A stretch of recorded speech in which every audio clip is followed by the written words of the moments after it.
안녕하세요. 안녕하세요. 자기소개 좀 부탁드릴게요. 네, 저는 여자로 살다가 남자로 살고 있는 FTM 트랜스젠더 짱글이라고 합니다. 남자가 되고 싶다고 생각한 때가 언제예요? 그러니까 27살이에요. 그 전까지는 나는 평범한 여자가 아니야 라고 생각했고, 여자가 아니면 내가 원하는 것들을 종합해서 생각해보면 남자가 되고 싶은 거야 라고는 생각했는데, 남자가 될 수 있을 거라고 생각을 하지 않았기 때문에 그쵸. 그냥 참고 사는 수밖에 없다고 생각했어요.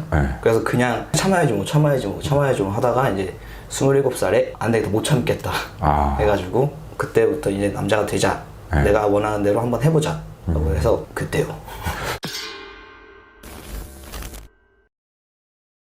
내가 그러면 남들과 다르다고 느꼈다고 하셨잖아요. 그 요소들은 뭐가 있어요? 일단 웬만한 트랜스젠더 분들은 다 그렇더라고요. 저희들이 기억하지 못하는 이제 어린 때 있잖아요. 그런 때도 부모님한테 얘기 들어보면 보통 평범한 여자아이들은 하지 않았을, 예를 들면 머리 이렇게 좀 묶어주고 하려고 그러면 애가 울면서 자꾸 돌아다니고, 치마 입히려고 그러면 울면서 도망다니고 안 하겠다고. 그러다 보니까는 저는 초등학교 들어가서부터는 치마를 입은 적도 중학교 들어갔을 때 몇 달 빼고는 없고, 그리고 머리도 어머니가 미용실 가서 잘라주시고 계속 짧은 머리로 살았고, 이런 거나 제가 좋아하는 놀이나 장난감이나 이런 것들이 여자애들이 좋아하는 것들은 아니었어요. 그리고 이거는 그때 왜 그런 생각을 했는지 모르겠는데 한 초등학교 1, 2학년 때쯤이었을 거예요. 이게 혹시 내가 외국에 나가면 내가 여자가 아니라 남잔가? 라는 생각을 했었어요. 아니면 이제 중학교 올라와서부터는, 이때부터는 이게 되게 생각이 커진 게, 저를 많이 혐오하게 된 게 제 몸이 너무 싫어지는 거예요.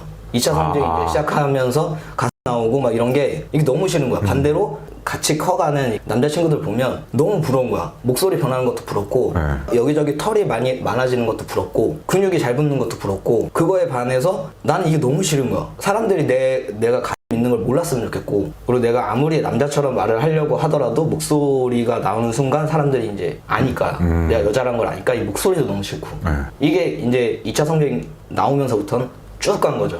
근데 이렇게 들으니까 되게 와닿는데요? 그죠? 네. 진짜 그럴 수 있겠다 딱 생각이 들고. 근데 목소리는 호르몬 과정에서 더 바뀌신 거죠? 그죠. 많이 바뀐 거죠, 목소리는. 이 남자가 되는 과정이 어떻게 돼요? 일단은 정신과 진단, 그 다음에 뭐 호르몬 치료, 자궁 적출술까지 하면 수술을 하지 않더라도 호적 정력이 가능해요. 자궁 적출만 해도 남자로 등록이 가능한 거군요.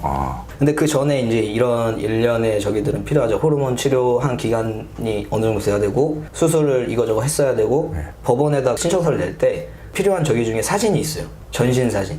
그러니까 그게 아마도 봤을 때 외형적으로 남자 같은가? 라는 것도 포함되지 않나라는 생각을 되거든요. 뭐 그런 저기가 있으면 정정이 가능하죠. 그 외에도 뭐 부수적으로 되게 필요한 서류들이 되게 많은데, 인후보증서라고 해갖고 주변 지인들한테 이제 이 사람이 남자로 잘 살 수 있을 것 같아요 라는 걸 이제 보증하는 그 인후보증서도 필요하고, 지금은 이제 부모님 동의서까지는 성인이면은 필요 없어졌다고 들었는데, 저 때는 성인이어도 무조건 부모님 동의서가 필요했어요. 그럼 부모님은 언제 하셨어요? 부모님은 제가 동생한테 얘기를 하고, 그때 만나던 여자친구한테 얘기를 했고, 불알 친구한테 아마 얘기를 했을 거예요. 딱 3명한테만 얘기하고, 그 다음에 이제 호적 정정 하기 전에 그때 이제 수기로 편지 써가지고 우편으로 보냈어요. 직접 말하기 무서워서? 무서워서가 아니라, 그러니까 제가 제 성격을 아니까 당연히 부모님 입장에서는 반대를 할 거 아니에요. 그럼 저는 그거를 이렇게 차분하게 내가 이럴 수밖에 없었던 이유를 설명하고, 이게 안 되고 그냥 반대하신다는 거에 나도 화가 나서 막 그냥 이렇게 하고 끝날 것 같은 거예요. 그래가지고 편지를 보내놓고 이제 연락이 막 오는데 안 받았어요. 한 일주일 안 받았어요. 남자에서 여자 되시는 분들은 그 없애는 수술 하잖아요. 전환 수술을. 그러면 이 FTM 트랜스젠더도 그거를 붙일 수 있어요? 붙일 수 있는데, 호르몬 치료를 할 때는 FTM의 경우가 더 효과도 좋고 빨라요. 남성 호르몬, 변하는 게? 남성 호르몬이 여성 호르몬보다 훨씬 세기 때문에. 근데 MTF 분들은 목소리나 그런 것도 있고, 말씀드렸다시피 여성 호르몬보다 남성 호르몬이 더 세서 약도 뭐 여러 가지를 하셔야 되고, 그 부분까지는 저희가 훨씬 좀 어떻게 쉽다 어렵다가 좀 그렇긴 한데 조금 더 수월해요. 근데 이제 수술 쪽으로 가면 이게 확 바뀌는 게, 있던 걸 없애는 거는 그냥 생각하기에도 편하잖아요. 근데 없는 걸 만드는 건 어렵죠. 그리고 또 이 구조가 이게 그죠. 간단한 구조가 아니니까. 그렇다 보니까 그 수술을 하기 위해서 필요한 그 전의 과정도 되게 오래 걸리고, 수술 후의 예후도 완전 케바케예요.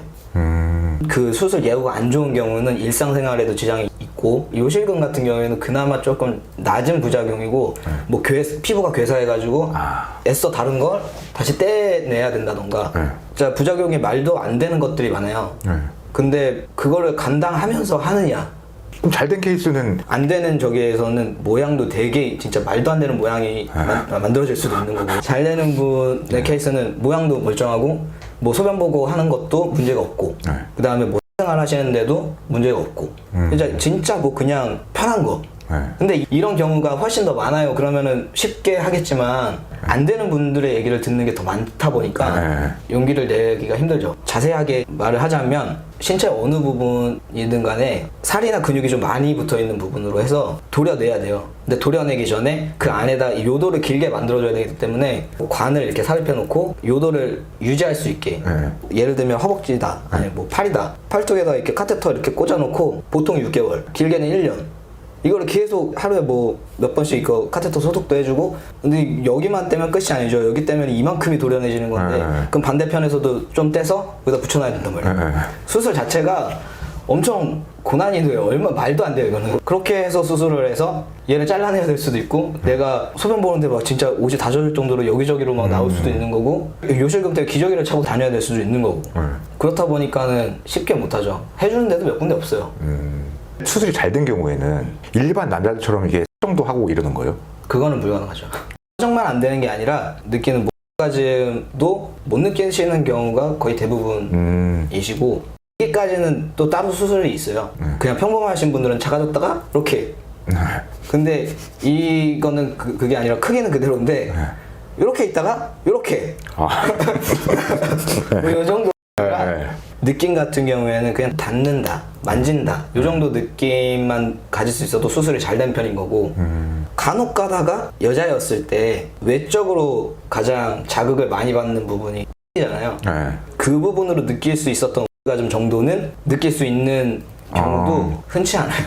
그것도 흔치 않아요? 느끼긴 느끼는데 극소수예요. 감당해야 될 각오 같은 게 더 많네요. 그렇죠. 그리고 어떤 사람이냐에 따라 틀리고 어떤 그룹이냐에 따라 틀리고 뭐 그렇겠지만, 주변 사람들이 어떠냐에 따라 틀리겠지만, 여자분들은 그나마 조금 잘 받아주시는 편이고 남자분들 쪽은 아무래도 조금 세잖아요. 우리나라 남자들이 좀 이렇게 뭔가 남자다워야 되고 좀 그런 게 있다 보니까 더 이렇게 숨겨야 되는 그런 거. FTM 트랜스젠더 거를 주변에도 밝혔을 거 아니에요. 그랬을 때 좀 무례하거나 내가 좀 충격을 받았던 그런 경험들이 혹시 있나요? 자궁 수술까지 하고 응급실 한번 간 적이 있는데, 거기서 이제 의사 선생님이, 그러니까 외형적으로는 목소리도 그렇고 이제 호르몬 기간도 좀 되고 가슴도 없고 누가 봐도 그냥 남자 같은데 주민등록 번호는 여자니까 되게 진짜 그 눈빛은 내가 진짜 세상 벌레 된 듯한, 그 응급실 있는 병원이라 병원도 좀 큰 데 가서 그런지 의사 선생님 옆에 그 레지던트 분들도 이렇게 막 계시는데 그분들이 전부 나 하나를 진짜 그런 눈빛으로 쳐다보는데 그게 너무 충격적이었어서 호적 정정하기 전까지 애지간하면은 진짜 내 죽을 것 같지 않으면 병원 안 갔었어요. 의사인데도 심지어 아예 무지하신가 봐요. 그분은 모르는 사람 정도가 아니라 이게 어떻게 가능할 수가 있어 라는 저기로 보니까 확실히 사람들이 남자에서 여자로 된 트랜스젠더보다 여자에서 남자로 된 트랜스젠더 분들을 되게 생소해하는 것 같긴 해요. 확실히 그게 동성애에서도 레즈분들이랑 게이분들이랑 좀 분위기가 좀 틀리다 그랬잖아요. FTM 분들이랑 MTF 분들이랑의 분위기도 좀 틀려요. 그리고 또 한 가지 이유는 제가 뭐 생각해 보자면, MTF 분들 같은 경우에는 평범한 일을 하시기가 편하지는 않으실 거예요. 일단 외모에서도 티가 나니까. 외모도 그렇고 목소리도 그렇고 그런 것 때문에 좀 불편하실 수 있는데, FTM 같은 경우에는 그냥 일상적인 일이 가능해요. 그러다 보니까 굳이 내가 트랜스젠더라고 얘기를 해서 왜 그런 불편함들을 겪으면서 살아야 하나라는 생각을 많이들 가지고 계시다 보니까, 정보를 찾을 때는 막 이렇게 막 찾으면서도 다 변하고 나면 그쪽이랑은 약간 멀리 하려는, 그냥 평범하게 살고 싶은 그런 분들이 많기 때문에 이해가 되는 것 같아요. 커밍아웃을 했을 때 대표적으로 장단점이 있다면 뭐가 있을까요? 일단 제가 편하죠. 커밍아웃 하는 이유는 둘 중에 하나예요. 어차피 한 번 보고 말 사람이면 하지 뭐, 이거나 오래 보고 지낼 사람인데 내가 편하게 지내고 싶을 때 얘기를 하는 거거든요. 결국에는 저를 위한 거예요. 커밍아웃을 하고 안 하고는. 이게 약간 이기적인 거죠. 상대방이 너가 받아들일 수 있으면 받아들이고 못 받아들이겠으면 어쩔 수 없죠. 뭐. 그런 자세가 좋은 것 같아요, 오히려. 네. 이거는 어쩔 수가 없어요. 이게 어떤 데서냐에 따라서 틀린 것 같은 게 그렇게 주변 지인들한테는 단점은 거의 없다고 보는 게 맞는 것 같아요. 제가 커밍아웃 하는 게. 근데 뭐 회사나 조금 이렇게 거리가 있는 쪽에서 얘기를 하는 거는 장점은 거의 못 찾지 않을까요? 단점뿐이지 않을까요? 그때부터 시선이 변할 테니까. 그 우리가 이제 연애에 대한 얘기를 안 할 수가 없는데 주변에 소개팅을 한다던가 뭐 이성 친구 만난다던가 어찌됐든 알게 되는 순간이 있잖아요. 그런 거와 관련돼서 경험 같은 게 있으신가요? 제가 아프리카 방송도 잠깐 했었다 했잖아요. 그때 방송하다가 제 방송을 보던 여자분이었는데 별풍선을 너무 쏴줘가지고 제가 고마우니까 밥이라도 사주겠다. 근데 그 친구는 이제 제가 그때 방송할 때는 제가 오픈을 안 했으니까 모르고 있었죠. 그래서 만나 술을 마셨는데 술을 못 한다고 하는데도 이제 뭐 여자가 따라주는데 안 먹어요 막 그러면서 계속 그러는 거였어. 마셨어. 어우, 인기 많은데요? 아니에요. 제가 또 이렇게 취하면은 가만히 있어야 돼. 잠을 자던가. 제가 차를 끌고 왔으니까 차에서 좀 자다가 가겠다. 술 좀 깨고. 그랬더니 자기네 집이 여긴데 뭘 차에서 자다가 가냐. 자고서 나 아침에 가라. 그래서 알았다. 그래서 자고서 아침에 일어나서 이제 집에 가려고 하는데 뭐 마시라고 음료수 같은 거를 주고 이렇게 해주는 그 모습이 뭔가 되게 좋았어요. 그래서 저도 이제 호감이 생기고 해가지고 그날 이제 집에 오고 계속 연락하고 하다가 일단 내가 트랜스젠더인 걸 빨리 얘기를 해야지. 얘기를 해야지. 근데 이게 입이 안 떨어지죠. 그렇죠. 정말 안 떨어져요. 이게 100번을 얘기하려고 해도 잘 안 되는 거예요. 그래서 그날도 그 친구가 저희 집에 잠깐 와가지고 오늘은 진짜 얘기해야지 했는데 또 못하는 거 또 못하고 나 그냥 자겠다 했더니 재워주다가 가겠다 그러더라고요. 또 굳이 그걸 또 재워주다 가겠대. 그래서 자꾸 뭔가를 자꾸 시도하네요. 알았다고 그래서 이렇게 누워 있는데 내가 선택을 했다기보다 이게 뭔가 본능에 의해서 그냥 이렇게 막 갔어. 막 이렇게 갔는데 이번에도 또 그렇게 될 게 뻔하잖아요. 이게 안 되잖아. 그래서 진짜 엄청 많이 간 상태에서 잠깐 나 할 말 있다고. 관계 진도를 말하는 거죠, 지금? 그죠. 예. 근데 나 할 말 있다고 했더니 이거 뭐지 싶었나 봐요. 그래서 뭔데 그러는 거예요. 그래서 내가 그거야 그랬어요. 그랬더니 그거가 뭔데 그래서 내가 그거야. 그랬더니 뭐 게이야? 그러는 거예요. 그래서 내가 게이면 지금 너랑 이러고 있지 않겠지. 뭔데? 뭐 유부남이야? 뭐 여자친구 있어? 뭐 다 나오는 거예요. 그거 아니야. 계속 그거 아니야. 그러고 있다가 뭐 트랜스젠더야? 그러는 거예요. 그 친구는 아마 그냥 다 던져보는 거 중에 하나였을 거예요. 근데 그 트랜스젠더야가 나와서 그랬거든요. 맞다고 그랬더니 앉아서 되게 화가 많이 난 표정으로 더 할 말 없지 그래서 내가 뭐 할 말이 뭐가 있겠냐 없다 했더니 그 친구가 한대 피고 나갔어요. 나는 이제 여자 못 만나려나 보다 하고 뭐 진짜 막 우울의 끝을 달리고 있는데 전화가 오는 거예요. 잠깐 밑으로 차로 좀 내려오래요. 되게 매력 있나 본데요? 아니에요. 왜 굳이 이런 상황에까지 와가지고 이제서야 얘기를 하냐. 근데 나도 얘기는 계속 하려고 했는데 입에 안 나왔다. 근데 나도 좋아하니까 계속 만나고 싶으니까 그거 얘기하기가 힘들었던 거다라고 이렇게 얘기를 하고 저 그냥 보내고 차 타고 그냥 가더라고요.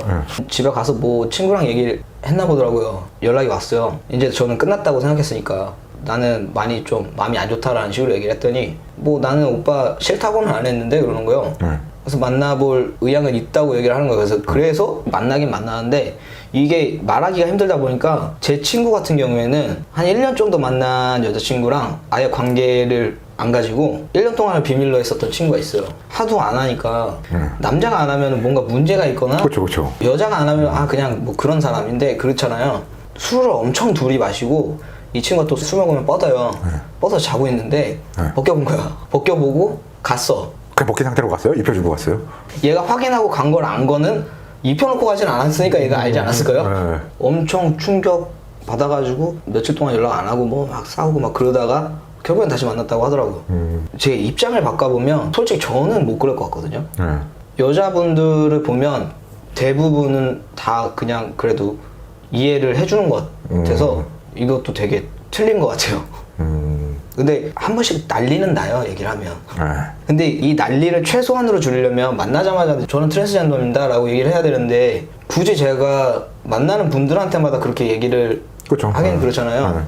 이러다가 진짜 계속 혼자 있을 수도 있겠다 싶은 거예요. 왜냐면은 제가 누군가를 만나려고 하면 그 커밍아웃 때문에 내가 잃을 것들을 생각할 게 너무 많아요. 그 나중에 하자니 충격을 안 줄 수가 없고 이게 그러다 보니까 여자를 좀 더 이렇게 쉽게 만나지 않으려고 원래도 그런 스타일이긴 한데 지금은 더 신중하구나. 네, 만나도 될까 뭐 이런. 그 끝을 가지 못해갖고 그때마다 신중하게 되는 게 오히려 더 힘들 것 같아요.